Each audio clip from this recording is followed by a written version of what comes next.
The story starts here, on the road to a rural schoolhouse more than 100 years ago. In this schoolroom, and hundreds of others like it, students carried out an idea from this man, Alexander MacKay, the Superintendent of Education for Nova Scotia. As they walked to and from class, he made them all watch for changes in nature. The ice melting off the rivers and ponds, flowers appearing in fields, buds on the trees, everything to do with the changing of the seasons. The children reported it all. Their teachers recorded it, and Alexander MacKay published all their data for more than 20 years. Today, that data lives on. The Museum of Natural History in Halifax has kept MacKay's logs preserved in their rare book collection.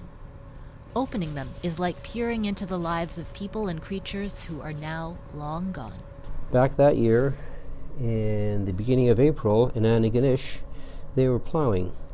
This log is the only one of its kind in the world. This is unique because there have been other studies done at other places where people have recorded, but they're for very short periods of time. The trove of information caught the attention of students at a university in Kentucky who built a computer model based on it.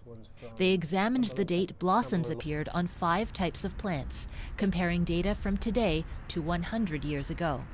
The blooms are coming out 2 to 6 days sooner now than in MacKay's time, a result of climate change. This project is really good for creating awareness that, weather is different than climate, and looking at something over a longer span, it affects every area, and in certain areas maybe less than others, but I think it's just good to let everybody know that it is affecting, communities and species and animals. Told you I can make it. And the researchers think it's amazing that their work depends on the efforts of thousands of children so many years ago.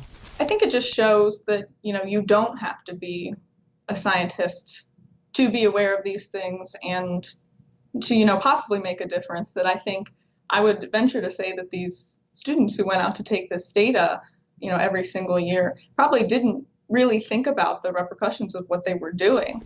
But to think that, this many years later, this data actually means something and, was taken by, ordinary people, children, in fact, is super crazy. Shayna Luck, CBC News, Halifax.